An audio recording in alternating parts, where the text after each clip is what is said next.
Merhaba, bugün tarihten ilginç bir olayla karşınızdayım. Takvim yaprakları 20 Mayıs 1989 tarihini gösterdiğinde, yani Soğuk Savaş yıllarında yine ilginç bir olay daha yaşanıyordu.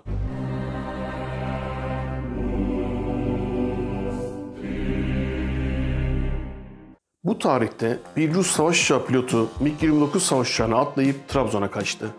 Yüzbaşı Alexander Zuyev, o yılların efsane savaş uçağı MiG-29'u kaçırmış ve Trabzon'a indirmişti. Sabahın erken saatlerinde birkaç kişinin olduğu Trabzon Havalimanı'nda uçağın park pozisyonunu almış ve yaralı bir şekilde taksiye binerek hastaneye gitmişti. Peki bu olay nasıl oldu derseniz, işte filmleri aratmayan o ilginç kaçış olayının hikayesi.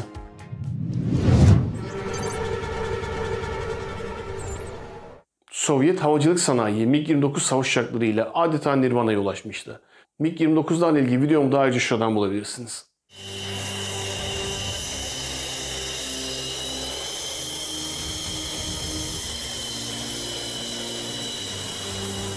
MiG-29 savaş uçakları müthiş akrobasi yeteneklerinin yanı sıra pilotun kaskına monteli atış sistemiyle de dönemin şartlarına göre oldukça ileri teknolojiye sahipti. Bu uçağı kullanan Sovyet Hava Kuvvetleri'nin filolarından birisi de Gürcistan Batum şehri yakınlarında bulunan Tişkai Hava Üssü'ndeki 34. filoydu. Bu filoda görev yapan pilotlardan birisi de 29 yaşındaki yüzbaşı Alexander Zuyev'di. Zuyev'i diğer Rus pilotlardan ayıran önemli bir özelliği vardı. Yüzbaşı Zuyev, üst komutanın yani bir generalin kızıyla evliydi ve bu onun torpilli biri olmasını sağlıyordu. Her ne kadar torpilli biri olsa da Sovyet askeri kaynaklarına göre oldukça disiplinsiz bir pilottu ve kötü bir sicile sahipti. Bir dönem test pilotluğu okuluna başvuran Zuyev, sicilinin kötü olması sebebiyle buraya da kabul edilmemişti. Bu fotoğrafta Zuyev yeni bir pilotken Sovyet Hava Kuvvetleri Komutanı Maraşal Pavel Kuteykov ile birlikte görünüyor. İddialara göre Zuyev ailevi sorunlar da yaşıyordu. Son dönemde üste sık sık alkollü gelmesi sebebiyle uçuştan da kesilmişti.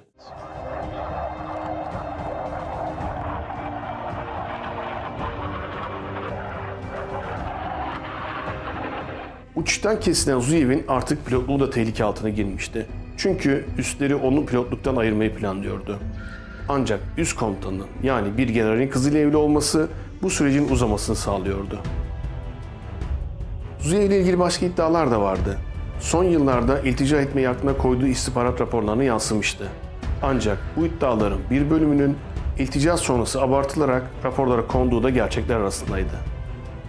Fakat Zuyev gerçekten de iltica etmeyi aklına koymuştu. Türkiye üzerinden kaçış yapmayı planlıyordu. Günlerce kafasında kurduğu bu plana çalıştı. Planına göre hava üssünde acil durumlarda hemen havalandırılmak üzere bekletilen MiG-29'lardan birini alacak ve en yakın kaçış noktası olan Trabzon Havalimanı'na gidecekti. Yani uçakla beraber Türkiye'ye kaçacaktı.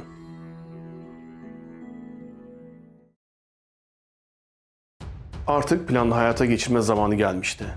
Tarihler 20 Mayıs 1989'u gösterirken içine uyuşturucu eklediği kekle birlikte içkileri aldı ve üsse girdi. Doğruca alarm görevi için hazır olan uçakların bulunduğu bölgeye gitti. Nöbetteki pilot ve teknisyen arkadaşlarıyla beraber içkiler açıldı. Uyuşturucu bulunan keklerin etkisiyle bir saat içinde ekip sızmıştı. Zuyev her şeyden emin olmak istiyordu. Önce alarm merkezine gelen telefon kablolarını kesti. Sonra uçuş tulumunu giydi, kaskını taktı. Uçakların bulunduğu alana gitti ve uçuş için hazırlıklara başladı. Tam bu sırada bölgeye yeni bir nöbetçi geldi. Bu hiç de hesapta olmayan bir şeydi. Bir pilotun uçuş için uçağını hazırladığını gördü. Normalde bu hazırlıkların teknisyenler tarafından yapılması gerekiyordu. Kafasında kask olduğu için pilotun da kim olduğunu göremiyordu. Durumdan şüphelenen nöbetçi bağırarak bölgeye doğru koşmaya başladı. Nöbetçinin bağırmasıyla durum fark eden Zuyev silahını çekti ve hemen ateş etmeye başladı. Nöbetçi de silahını çekti ve ateş etmeye başladı ama çok geç kalmıştı. Zuyev nöbetçiyi vurarak etkisiz hale getirmişti ama kendisi de sol kolundan yaralanmıştı. Hava üssünün içinde silah sesleri yankılanmıştı artık. Yani Zuyev'in planı sekteye uğramıştı. Artık çok az zaman kaldığını biliyordu ve üstelik sol kolundan yaralıydı. Zuyev hemen bir durum değerlendirmesi yaptı ve tamam mı devam mı sorusunu sordu kendi kendine. Baygın durumda olan pilotlar ve teknisyenler vardı. Üstelik bir nöbetçiyi de vurmuştu. Bu aşamada planını uygulamaktan vazgeçerse kesin yakalanacaktı. Devam etmekten başka çaresi olmadığını gördü. Artık daha da hızlı hareket etmek zorundaydı.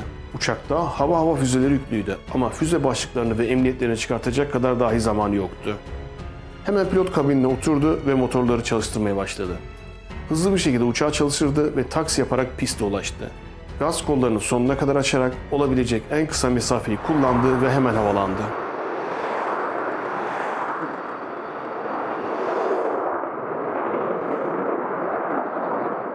Bundan sonraki rotası artık Türkiye olacaktı.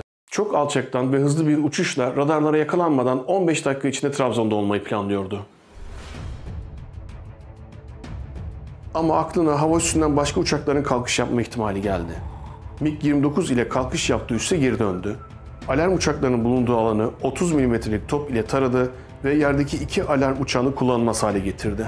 Tekrar Türkiye'ye doğru uçmaya başladı. Trabzon'daki sivil havaalanına inmesi kurtulması anlamına geliyordu. Sovyetlerin olayı fark etmesi ve karşı reaksiyon göstermesi ise çok kısa sürdü. Hava üstünden başka bir pilot hemen bir diğer MiG-29'a bindirilerek motor çalıştırıldı ve Zuyev'in peşine gönderildi. En yakındaki başka bir hava üssünde de alarm verilmişti. 2 MiG-29 da oradan havalandı. Artık peşinde 3 tane MiG-29 savaş uçağı vardı. Üstelik yerdeki tüm hava savunma sistemleri de alarma geçirilmişti. Yani herkes kaçak MiG-29'u arıyordu. Tüm birimlere kaçak uçağı vurma emri verilmişti ama onu kimse bulamıyordu.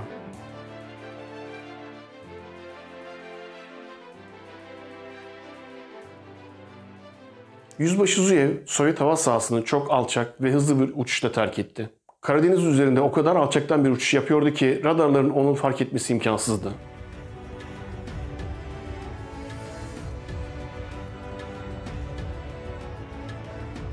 Balıkçı teknelerinin yanından geçiyordu resmen.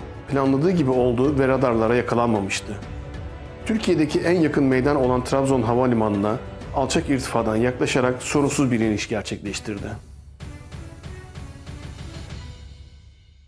Hayır, yani bu sırada radar operatörleri ne yapıyordu bilmiyorum.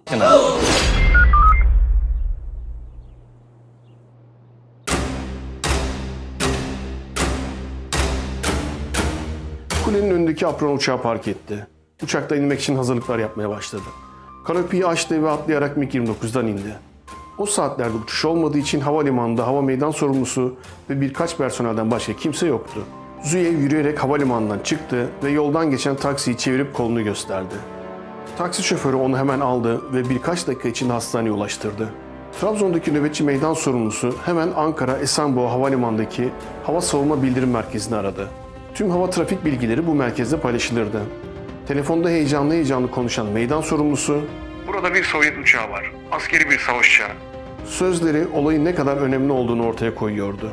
Moskova'da ise çok gizli olan bir uçağın hem de bir pilotları tarafından kaçırılıp Türkiye'ye götürülmesi nedeniyle ciddi bir panik havası meydana gelmişti. Artık olay meydana çıkmış ve Türkiye ile Sovyetler Birliği arasında büyük bir diplomatik kriz yaşanmaya başlamıştı. Moskova hemen nota verdi ve uçağın iadesini istedi. Moskova'daki Türk Büyükelçi Volkan Vural da hemen Dışişleri Bakanlığı'na çağrıldı.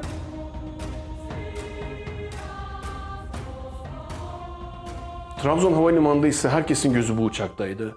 Uçak hemen güvenlik için çember altına alındı. Yapılan aramada kokpitinde bir adet tabanca bulundu. Konuyu araştırmak üzere bir savcı hemen hastaneye gönderildi.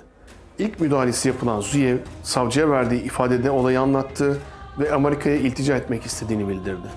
Talebi doğrultusunda ilk olarak Ankara'ya götürüldü. Bir Amerikan askeri nakliye uçağına bindirilerek önce Almanya'daki Ramstein hava üssüne, oradan da Amerika'ya uçtu. Amerikalılar ise MiG-29 incelemek istiyordu. Merakla bekledikleri uçak ayaklarına kadar gelmişti. İki süper güç arasında kalan Türkiye ise hızlı bir karar vermek zorundaydı. Eskişehir'deki Hava İkmal Bakım Merkezi'nde görevli askeri mühendislerden oluşan bir ekip kuruldu ve acil olarak Trabzon'a gönderildi. Bu ekip MiG-29'u detaylı olarak inceledi. Amerikalıların ise uçağı incelemelerine izin verilmedi. Bu karar muhtemelen Rusya'nın talebi üzerine alınmıştı. Pilotu Amerika alacak, uçak ise Rusya'ya geri gidecek şekilde 3 ülke arasında bir anlaşma yapıldı.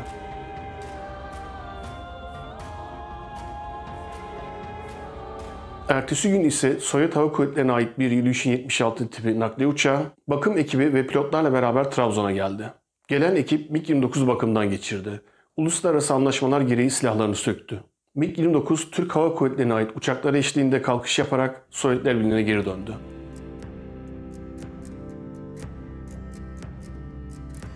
Amerika'da ise MiG-29'un sırları Zuyev tarafından deşifre edildi. Kaska monteli görüş, nişan ve atış olanakları, radar kullanmaksızın 10-15 mil mesafeye kadar hedef tespit ve izleme olanağı sağlayan kızılötesi arama, izleme, lazer arama gibi sistemler Amerikalılara anlatıldı.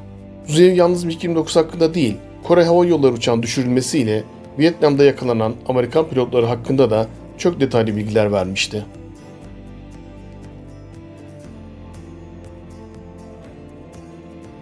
KGB ajanları devamlı Zuyev'i aradı ama çok yoğun bir CIA koruması altındaydı.